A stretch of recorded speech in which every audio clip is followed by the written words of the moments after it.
자,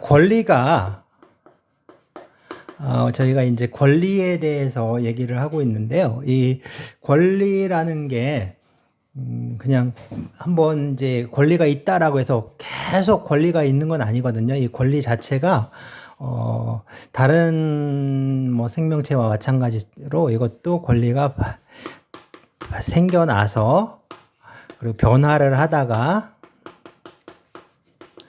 그리고 마지막에 소멸을 하는 그런 과정을 거치게 됩니다. 그래서 이걸 권리의 발생, 변경, 소멸이라고 하는데요. 이제 권리가 발생하고 변경하고 소멸하는 거. 그래서 이거를 뭐라고 하냐면 권리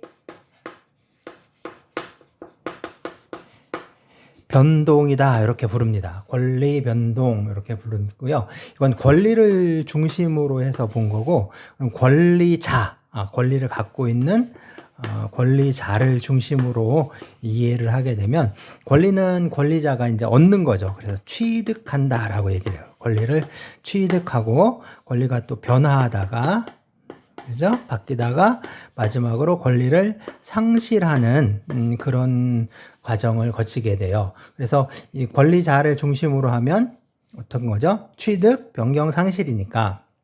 그래서 득, 실, 변경 이렇게 부릅니다. 그래서 권리의 득실, 변경 뭐 이런 용어도 사용을 해요.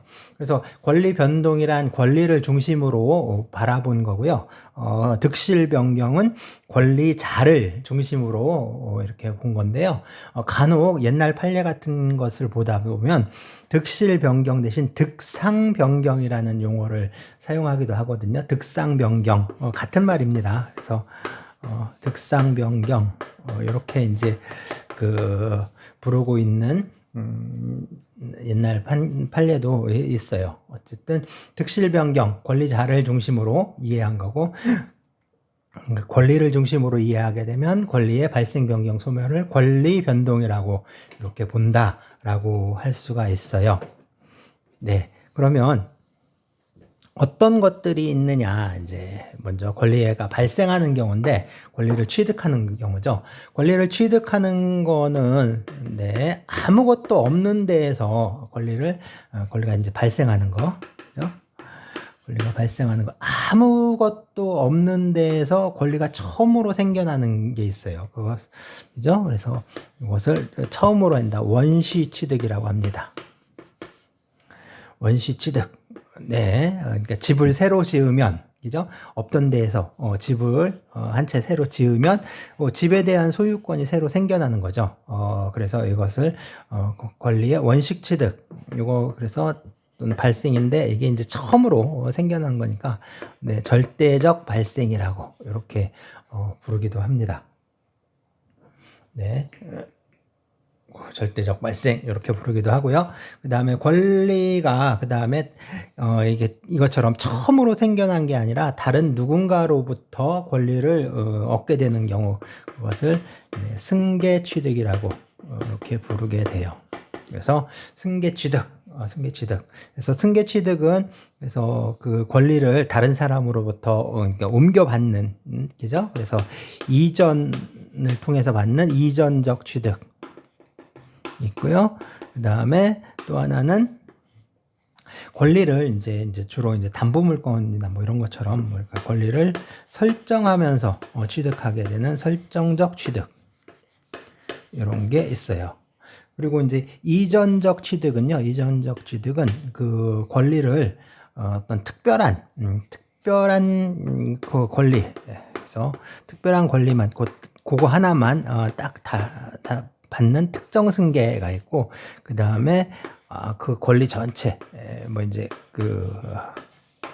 다 받는 포괄 승계, 이렇게 나눌 수가 있습니다. 그래서 내가 이제 다른 사람으로부터 이제 집을 한 채 사잖아요. 집을 한 채 사면은 그 집에 대한 소유권만 이제 취득을 하는 거죠. 그래서 집에 대한 취득권만 딱 이제 사게 됩니다. 그래서 요거 이제 특정 승계라고 할 수가 있어요. 승계 취득. 승계 취득. 그 집에 대한 소유권만 이어받는 거예요.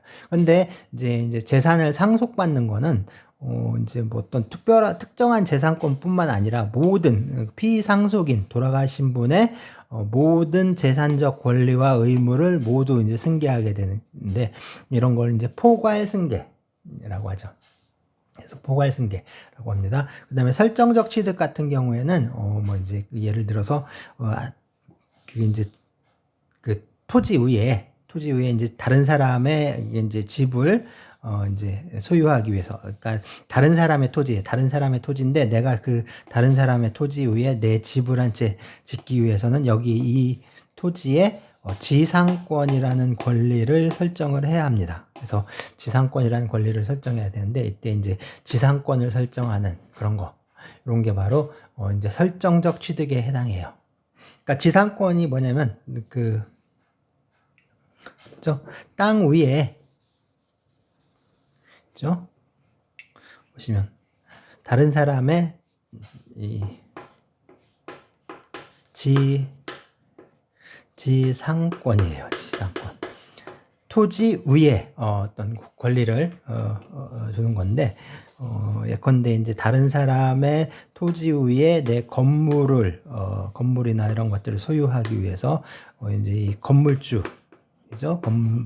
건물 소유주와 이 토지 소유주가 서로 다른 경우에는 이 건물 소유주는 이 토지에서 이렇게 띄워가지고 건물을 지을 수는 없잖아요. 공중에 붕 떠 있을 수는 없으니까 반드시 토지에 이렇게 딱 붙어 있어야 되는데, 이 건물을 소유하기 위해선 다른 사람의 토지를 이용할 수밖에 없습니다. 그래서 이때 요거를 이제 설정하는 권리가 지상권이에요. 그래서 지상권을 설정하고 나는 다른 사람의 토지 위에 내 건물을 이제 소유하고 사용할 수 있도록 이렇게 해주는 거죠. 그래서 이것처럼 지상권을 설정하는 계약 역시 이게 이제 설정적 취득이라고 할 수가 있어요. 그러면 이 승계 취득 이런 것들은 이미 어떤 이제 권리가 있는데 그 그러니까 있는 거를 이어받아서 취득하는 거니까 이것은 상대적 발생이라고 할 수가 있겠죠. 그죠? 상대적 발생이라고 이렇게 할 수가 있습니다. 그래서 원시 취득, 승계 취득 이렇게 이제 나눌 수가 있어요. 그 다음에 권리가 변경되는 경우인데, 권리의 주체, 그죠? 권리의 주체, 권리의 내용, 그다음에 권리의 작용, 뭐 이제 요런 게 이제 변경되는 경우예요. 권리의 주체, 내용 변경, 요런 게 변경되는 건데, 주체가 변경되는 경우, 예컨대 이제 A라는 사람이 B라는 사람에게 주택을 팔았어요. 그러면 이 주택의 소유권자는 A에서 B로 바뀌는 거죠. 그죠? 그러니까 A에서 B로 권리 주체가 변경되는 경우, 이제 주체의 변경이라고 할 수가 있습니다. 그럼 이건 이제 이 집을 중심으로 해서 봤을 때 이제 권리자가 바뀐 거고, A는 어떻죠? A는 자기가 소유권을 갖고 있다가 이제 소유권을 상실하게 되고, 그죠? B는요. B는 소유권이 없다가 소유권을 새로 취득하게 되는 거죠. 그래서 그리고 이제 객관적으로 제3자가 봤을 때는 권리의 주체가 변경되는 이런 형태가 되는 거죠. 그래서 A는 권리를 상실하고 B는 권리를 취득하고, 그리고 제3자가 보기에 이 권리자가 이제 변경되는, 권리 주체가 변경되는 그런 변화라고 할 수가 있습니다. 그다음에 권리의 내용이 변경하는 건요, 일단 권리의 성질이 변경하는 경우, 그다음에 권리의 수량이 변경하는 경우, 이런 경우들이 있습니다. 성질이 변경하는 거는 이제 집이 있는데, 그렇죠? A라는 사람한테 팔기로 했는데 A한테 5천만 원에 뭐 집을 그러니까 너무 싼가요? 그러면은 한 5억에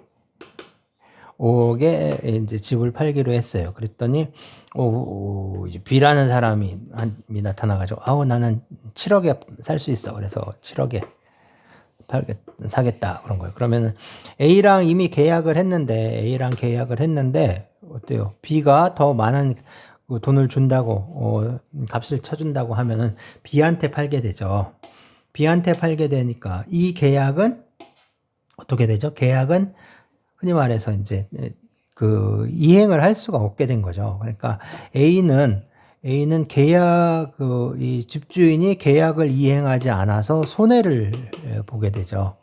그래서 A는 자기가 입은 그 손해에 대해서 배상을 청구할 수 있습니다.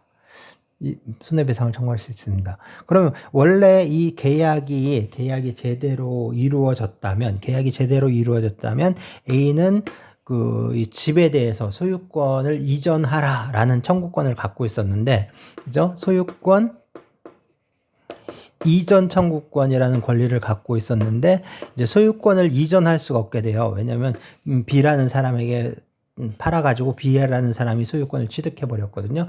그러면은 이 소유권 이전 청구권은 이제 손해배상 청구권으로 성질이 바뀌어버리게 됩니다. 그래서 손해배상 청구권이 발생해서 A는 집주인을 상대로 손해배상을 청구할 수 있게 돼요. 이런 것들이 이제 그 권리의 성질이 변경하는 경우이다라고 할 수가 있고요. 이제 수량이 변경하는 경우에는 뭐 이제 집을 담보로 해서 돈을 빌리는 거, 뭐 저당권을 설정하는 거, 그런 것들을 말합니다. 그래서 이런 변경이 있고요. 그다음에 작용이 변경하는 거, 이거 이제 저당권 같은 경우인데, 저당권의 순위가 바뀌는 거예요. 저당권이 이제 뭐냐면은 예컨대 이제 우리가 이제 토지나 이 주택에 그 이제 우리가 이제 이 주택을 담보로 해서 은행에 이제 담보로 주택을 담보로 제공하고 이걸 가지고 이제 이제 은행에서 대출을 받죠. 대출을 받아요. 그러면 이게 이제 통상 이제 여기다가 이제 그 은행에서는 이 집을 담보로 해서 그러니까 대출을 한 돈을 빌려간 돈을 갚지 않으면 이 부동산, 그러니까 이 주택을 바로 이제 경매에 넘겨가지고 법원 경매에 넘겨가지고 이 주택을 팔아서 그 돈으로 대출금을 이제 상환하는 그런 이제 계약을 체결하게 돼요. 그래서 여기다가 그 은행에서 이 집에 이게 담보로 하면서 여기다가 그 이제 저당권이라는 권리를 설정하게 돼요. 그러니까 이제 담보하는 거죠, 집을. 그래서 이제 여기다 이제 저당권을 설정을 합니다. 네, 저당권을 설정해요. 저당권은 하나만 설정할 수가 있는 게 아니라 이제 계속 설정을 할 수가 있어요. 그럼 이 저당권이 여러 개가 있을 때 그 이제 저당권의 순서는 어떻게 되냐면, 여기 이제 저당권이 설정된 순서에 따라서 순위를 가져요. 1순위, 2순위, 3순위, 4순위 이런 순서대로 저당권이 쭉 설정이 돼요. 그래서 1순위 저당권은 뭐 이제 NH농협은행에서 채권 최고액을 뭐 2천만 원으로 하는 뭐 그 저당권 설정하고, 그 다음에 뭐 국민은행에서 그 5천만 원을 하는 뭐 이제 저당권 설정하고, 그 다음에 뭐 김계동 씨가 또 뭐 이제 한 3천만 원 저당권 설정하고 뭐 이런 식으로 쭉 되잖아요. 그런데 저당권은 이제 그 설정된 그 등기를 하거든요. 부동산 등기를 하는데, 이제 등기 순서에 따라서 순위가 딱 정해져 있어요. 그래서 위에서부터 이 집 그 채무자가 집주인이 대출금을 못 갚으면 이게 이제 경매에 넘어가는 거예요. 집이 경매에 넘어가서 이게 이제 경매에 넘어가면 그 이제 경매를 통해서 그 대금, 그러니까 집 대금을 받잖아요. 그래서 그걸 이제 경매에 넘어가서 경락이라고 하는데, 경락이 되면 이제 집에 이제 집 값을 이제 받는 거죠. 그래서 예컨대 5억이라는 집, 이제 5억에 이게 이제 경매가 이루어졌어요. 경락됐어요. 5억에. 그러면 이제 위에서부터 1순위 저당권부터 이제 차근차근 주는 거예요. 그래서 2천만 원 주고, 그 다음에 5천만 원 주고, 3천만 원 주고, 뭐 여기 한 1억 주고, 뭐 이런 식으로 쭉 줘요. 그리고 마지막에 이제 이것처럼 담보물건이 모두 만족하고 나면 그 다음에 일반 채권, 일반 채권자들한테 남은 거를 이제 분배를 해줘요. 이때는 채권은 평등이라고 했잖아요. 채권은 평등이기 때문에 채권자는 서로 평등하기 때문에 1순위, 2순위 이게 없어요. 그냥 자기가 가진 채권에게 비례해서 남은 금액을 이제 서로 나눠 갖게 돼요. 그걸 이제 뭐 안분배다 이렇게 이제 안분배.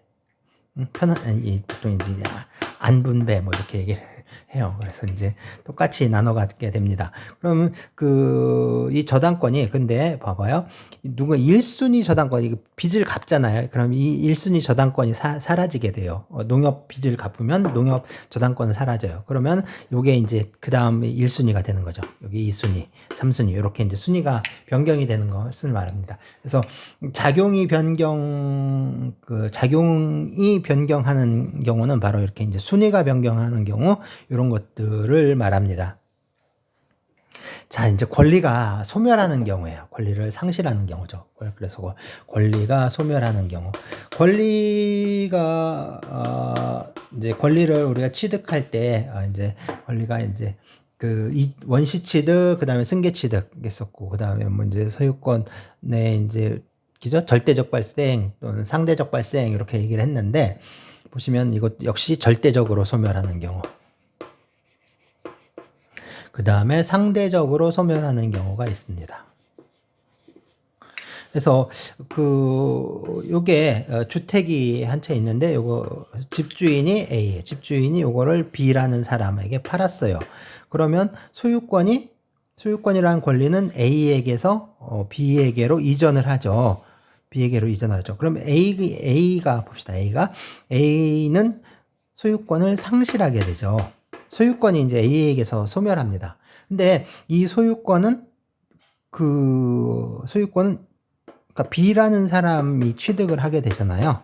B라는 사람이 취득하게 되죠. 이쪽으로 이전했으니까 B라는 사람이 취득하면서 이렇게 A는 상실하게 되죠. 이거는 권리를 그러니까 이제 상대적으로 소멸하는 겁니다. 권리 그 자체가 소멸하는 게 아니라 그 사람에게서 특정인에게서 권리가 소멸하는 거죠. 그러니까 이거는 이 사람을 기준으로 판단하는 거니까 이제 주관적으로 소멸하는 것이다라고 얘기를 해요.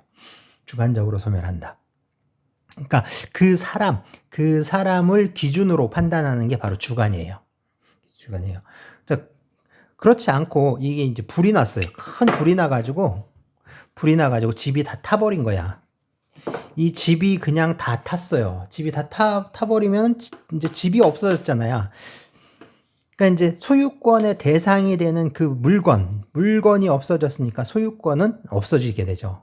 그러니까 소유권의 목적, 대상이 되는 그 물건이 소멸했으니까 그거는 권리도 역시 소멸하게 됩니다. 이런 것을 절대적 소멸, 그리고 객관적으로 봤을 때 소멸하니까 이건 객관적 소멸이라고 해요. 그래서 이것처럼 그 권리의 소멸 상실에는 절대적, 객관적으로 소멸하는 경우, 그 다음에 상대적, 주관적으로 소멸하는 경우, 이렇게 이제 나누어 볼 수가 있습니다.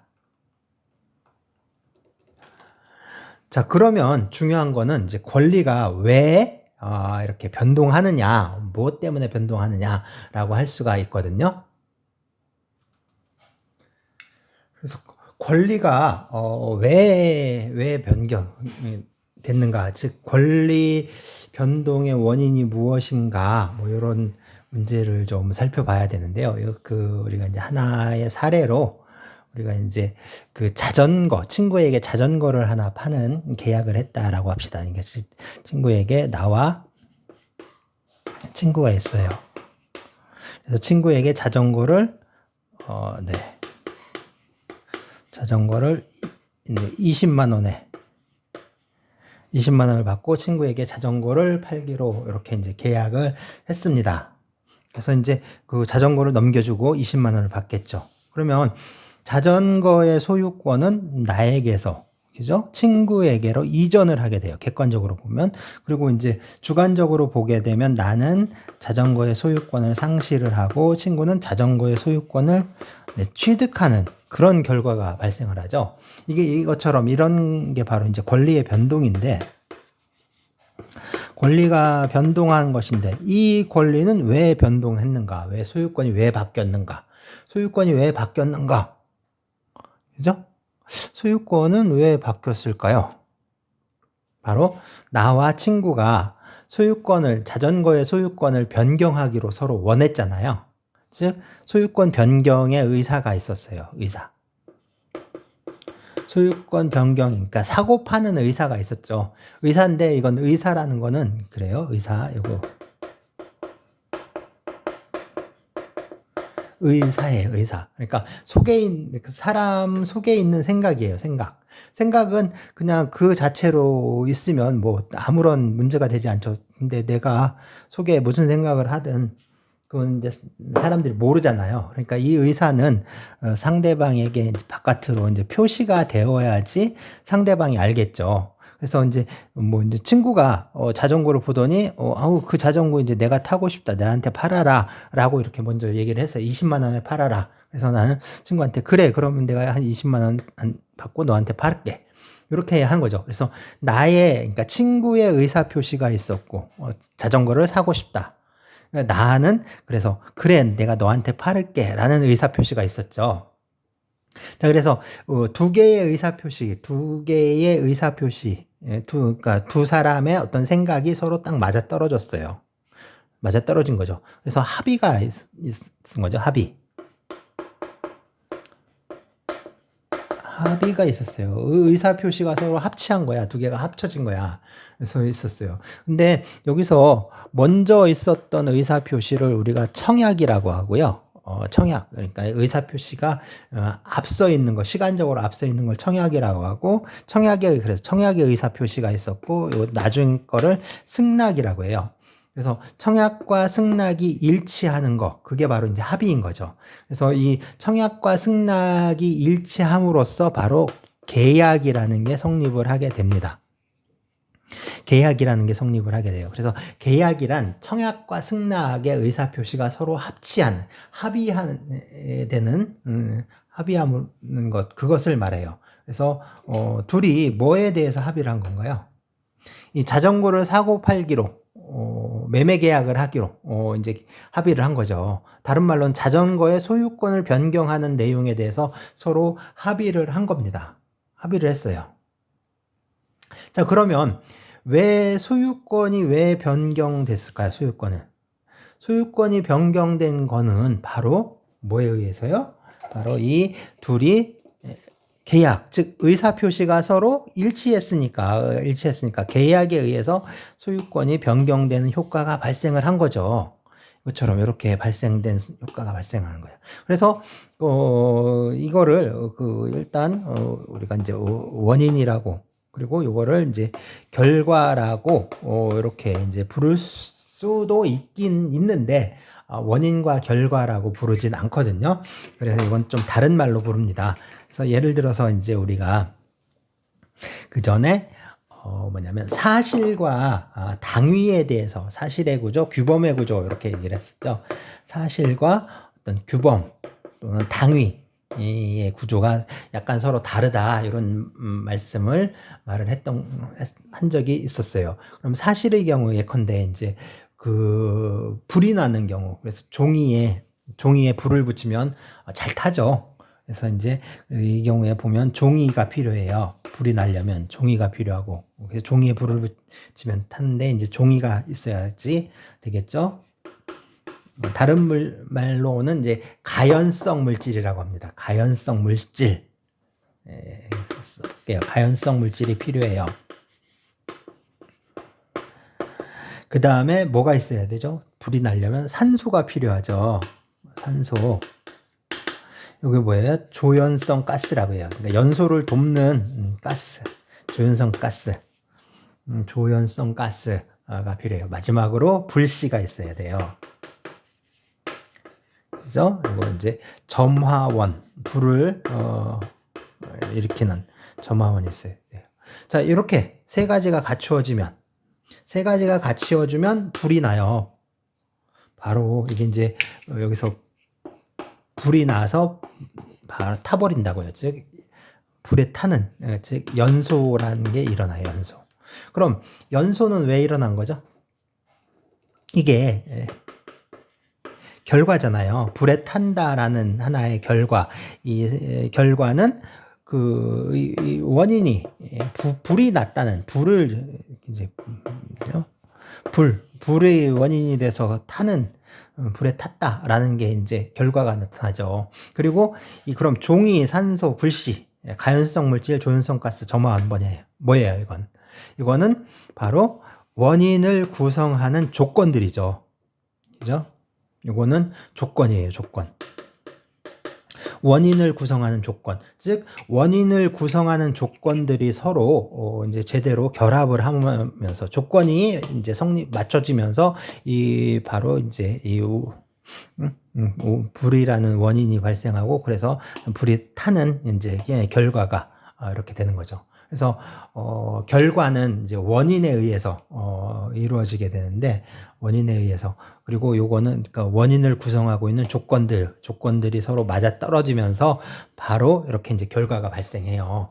그런데 마찬가지로 우리가 이제 이게 그 사실의 구조인 거죠. 사실의 구조인데 이게 지금 보세요. 규범의 구조 우리 어떻게 됐었죠? 친구가 자전거를 사고 싶어 해요. 자전거를 사겠다. 그죠? 그래서 자전거를 사겠다는 어떤 청약을 합니다. 청약의 의사표시를 했어요. 그리고 나는 친구에게 그 자전거를 팔겠다라는 이제 승낙을 했죠. 그죠? 청약과 승낙이 서로 합치하는. 그래서 이제 서로 계약이 성립하게 돼요. 계약이 성립했고 이 계약에 의해서 소유권이 변경됐어요. 자전거의 소유권이 변경됐죠. 소유권이 변경이 됐어요. 그래서 소유권 변경이라는 결과는 계약에 의해서 이루어진 거죠. 그래서 이게 일종의 원인이 된 거고 이게 이제 결과가 된 거예요.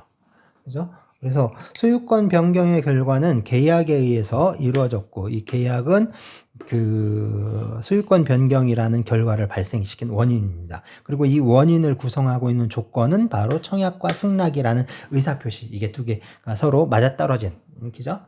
청약과 승낙이 원인을 구성하는 그 일종의 조건이다라고 이렇게 얘기를 할 수가 있어요. 그런데 이게 원인과 결과라는 말을 사용하지 않아요.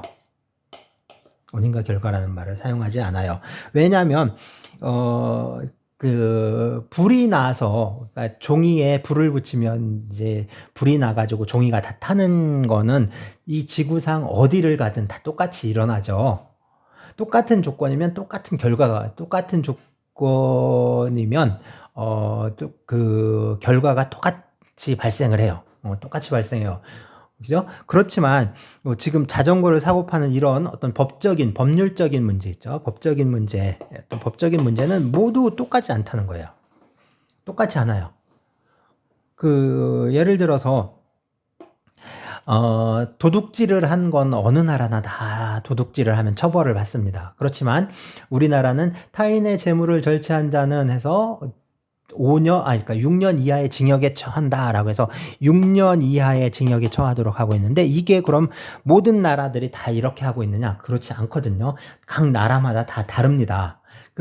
각 나라마다 그 법 규정이 다르기 때문에 당연히 거기에 대한 저희가 달라지는 거예요. 그래서 이 결과도 대체로 이제 우리 자본주의 경제 체제의 그런 시스템 하에서는 거의 비슷하게 운영이 되지만 이게 완전히 똑같다라고 보기가 어렵습니다. 이거는 어느 나라 법이냐에 따라서 이제 조금씩 차이가 나는 거죠. 그러니까 이거는 지구상에 있어서 모두 똑같지는 않은 거예요. 그러니까 원인과 결과라고 부르질 않아요. 즉 원인과 결과라는 거는 예컨대 이제 사실의 구조에서 원인과 결과, 인과적 구조로 되어 있는 거고, 우리 이제 당위 또는 규범적 구조에는 원인과 결과가 아니라, 다르게 불러요. 그래서 요거는 효과라고 불러요, 효과.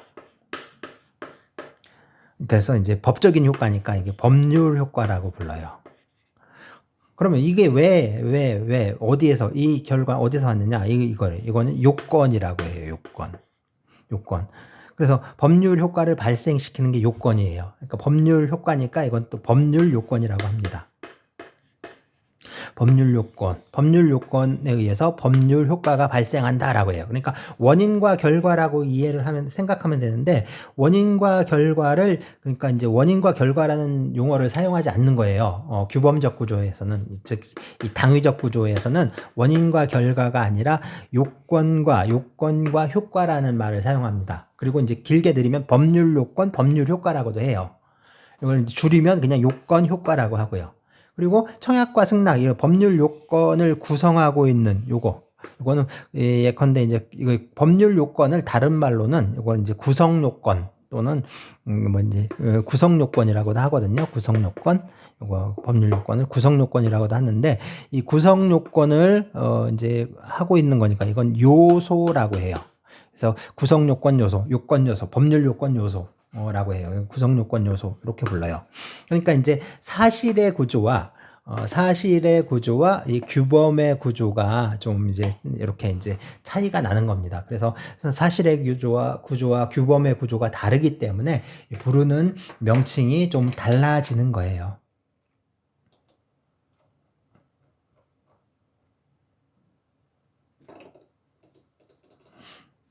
자, 우리가 이제 이게 뭐랄까 이건 좀 까다로운 건데 그 요건 있죠. 아까 요건을 구성하고 있는 그런 것들 이거 아까 요건 요소라고 했던 거 요소라고 했던 거를 다른 말로 또 법률 사실이라고 해요. 법률 사실 이렇게 불러요. 법률 사실 또는 이제 요건 사실이라고도 해요. 요건 사실, 법률 사실, 요건 사실 뭐 이렇게 부르는데 이게 어디에서 그러니까 이게 그러니까 무엇에 기초한 거냐에 따라서 이제 사람 있죠. 사람의 어떤 의사작용, 정신작용 있죠. 사람의 의사작용, 그러니까 정신작용에 기초한 것이냐 아니냐에 따라서 법률 사실 중에 그래서 사람의 의사작용에 기초한 것을 용태라고 해요.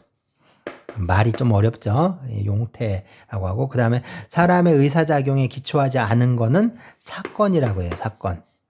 그러니까 사건은 어떤 사람의 이제 정신작용에 의하지 않은 거. 예. 그래서 이렇게 이제 용태와 사건으로 나눕니다. 용태와 사건으로 나눠요. 그리고 용태는 이게 이제 일단 외부적인 용태와 내부적인 용태로 나눕니다. 외부적인 용태, 내부적인 용태 이렇게 나눠요. 외부적인 용태, 내부적인 용태. 사건은 뭐든지 지워도 되고요. 그래서 사람의 정신작용, 의사작용에 기초한 거 용태. 그래서 외부적 용태, 내부적 용태 이렇게 나누고요. 외부적 용태는 그래서 법에 합법적이냐, 그래 적법한 행위냐, 아니면 또 이제 위법한 행위냐 이렇게 나눠요. 적법하냐, 위법하냐. 그래서 적법행위, 위법행위 이렇게 이제 나누게 됩니다. 그래서 적법한 거, 그래서 요거 이제 아까 청약 승낙 같은 이제 의사표시가 있고요. 그 다음에 의사표시가 이제 다음 시간에 보게 될 텐데 의사표시 이게 결국에 법률행위거든요. 법률행위예요. 법률행위, 의사표시 이제 법률행위인데 이 법률행위가 아닌 그래서 이제 법률행위는 아니지만 어쨌든 뭐 이제 사람의 의사작용에 기해서 일어나는 이 준법률행위가 있어요. 준법률행위는 표현행위, 비표현행위 뭐 이런 것들 있고 표현행위는 의사의 통지, 관념의 통지, 감정의 표시 뭐 이런 것들이 있습니다. 그다음에 비표현행위, 이건 뭐 사실행위라고도 하는데 순수 사실행위, 혼합 사실행위 뭐 이런 것들이 있고요. 그다음에 위법행위는 이거는 결국에는 채무불이행과 이제 불법행위가 있어요. 불법행위. 불법행위, 그 다음에 이제 내부적 용태, 관념적 용태와 뭐 의사적 용태, 뭐 이런 것들 이렇게 또 나눕니다. 이게 복잡하죠? 복잡한데, 그러니까 전에 뭐 이거 막 이제 민법 총칙 처음에 할 때 이게 딱 나오면은 이거 외우라고. 이게 뭔 얘기인지도 모르겠는데 무조건 막 외우라고 그래서 막 외우고 그랬는데 사실 별로 중요하지 않아요. 크게 중요하지 않습니다. 크게 중요하지 않으니까 한번 읽어보고 이런 부분은 이거 외우는 게 더 짜증나고 까다로워요. 그래서 이런 거는 근데 이제 이게 또 왜 문제냐면 이런 게 별로 그렇게 이제 그 실제 민법 이렇게 공부를 하다 보면 이런 거 별로 중요하지도 않거든요. 중요하지도 않은데 짜증나게 외워야 된다라고 하고 이런 것들은 그냥 과감하게 포기하고 그치 공부를 하겠다 그러면 이거는 기출 문제가 있느냐 없느냐. 그래서 그죠? 기출 문제를 보는 거예요. 기출 문제. 그래서 기출 문제를 봐서 이거를 묻는 그 문제가 있으면 그 문제를 그냥 통째로 외워버리는 거예요. 이 문제를 통째로 외워버려요. 답을. 그리고 넘어가요. 현실에서 별로 중요하지도 않아요. 이런 거. 거의 이거 뭐 쓸 일도 없어. 이거 뭐 그냥 그래서 별로 의미가 없는 적이라고. 그러니까 그냥 기출문제 그냥 통으로 외우고 있으면 통으로 외우고 그리고 그 과감하게 포기하는 거예요. 이런 건 포기해도 돼요. 과감하게 포기해. 한 문제 정도 한두 문제 가지고 이제 그 당락이 좌우될 정도라면 그건 좀 문제가 있는 거예요. 공부가 한두 문제 정도는 그냥 실수로 틀리든 해서 그냥 넘어갈 수 있을 정도는 공부를 좀 이렇게 쭉 끌어올려서 해야 돼요. 그러니까 한두 문제 정도는 그냥 틀린다 생각하고 그냥 넘어가면 되고요. 그리고 이거 진짜 별로 중요한 거 아니니까 별로 신경 쓰지 말고 그냥 한두 번 읽어보는 정도에서 끝나면 돼요. 법률 사실 이거 한두 번 읽어보면 됩니다. 그래서 중요한 건 여기서 그거예요. 이제 의사표시라는 거, 의사표시 문제 이런 게 이제 좀 중요하긴 해요. 나머지는 크게 신경 쓸 필요는 없습니다. 법률 사실. 그래서 이것만 알면 돼요. 이거는 근데 좀 알아둘 필요가 있어요. 그죠? 어떤 법률 효과. 법률 효과는 바로 요건에서 그죠? 법률 요건에서 효과가 발생한다. 그리고 요건을 구성하고 있는 그 요소들을 우리가 법률 사실이라고 한다. 요 정도만 알아두면 돼요. 법률 사실들에 의해서 이제 법률 요건, 법률 효과 이렇게 되고 있다. 이 정도만 알면 됩니다. 뭐 그 이상은 뭐 그렇게 내가 보기에는 그렇게 큰 의미는 없는 것 같아요. 거의 이런 것들은 그냥 넘어가면 됩니다. 자, 그 다음에 권리 변동을 일으키는 권리 변동이 권리 변동이 왜 어떻게 일어나느냐 했는데 권리 발생 변경 뭐 이렇게 쭉 얘기를 했잖아요. 권리 변동을 일으키는 건 결국에는 사람의 의지예요. 사람의 뜻이 내 생각이 결국에 그 의사가 관철됨으로써 변화하는 효과가 발생하는 거거든요. 이 권리 변동이라는 그런 결과가 발생을 하게 돼요. 의사에 의해서. 그런데 이 의사는 봐봐요. 개개인의 의사일 수도 있어요. 개인의 의사가 있고요. 또 하나는 우리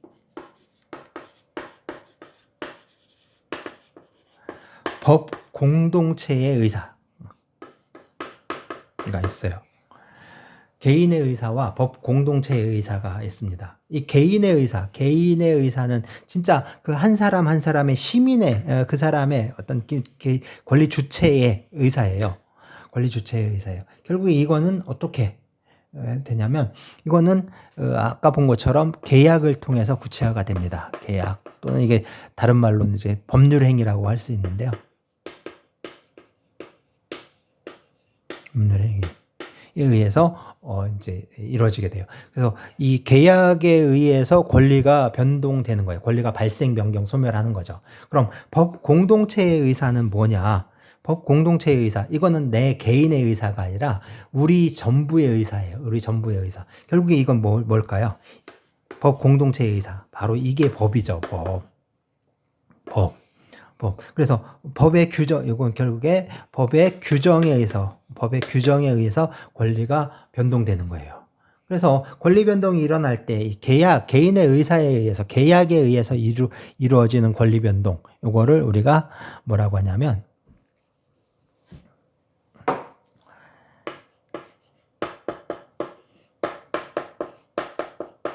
약정이라고 해요. 약정. 그럼 그 법 공동체의 의사, 법 규정에 의해서 일어나는 권리 변동을 뭐라고 하면 될까요? 이거는 법정이라고 해요. 법정. 그래서 약정, 법정 이렇게 불러요. 그래서 채권이 왜 발생하느냐에 의해서 약정 채권, 법정 채권 이렇게 나눠요. 네, 약정 채권. 계약이죠. 계약에 의해서 발생하는 채권, 약정 채권. 그 다음에 법정 채권, 사무관리, 부당이득, 불법행위 이런 거 있어요. 나중에 보겠지만 이제 법정 채권 이렇게 얘기를 해요. 그리고 약정이라는 말 대신에 개인의 의사에 맡겨졌다라고 해서요. 개인의 의사에 맡겨졌다라고 해서 또는 이제 그죠? 의사에 맡겨졌다는 거예요. 이게 맡기림자. 그러니까 개인의 의사에 맡겨졌다라고 해서 임의라는 표현도 써요. 임의. 그러니까 뭐 임의, 뭐 약정 같은 얘기라고 이해를 하시면 됩니다. 그래서 나중에 이제 대리 볼 텐데 대리의 경우에는 임의 대리가 있고 임의 대리. 이거는 뭐냐면 대리권이 왜 생기냐면 어떤 개인의 의사에 의해서 대리권이 발생하는 거예요. 그래서 임의 대리. 그다음에 법률의 규정에 의해서 발생하는 법정 대리 이런 게 있어요. 법정 대리. 이렇게 이제 나눌 수가 있습니다.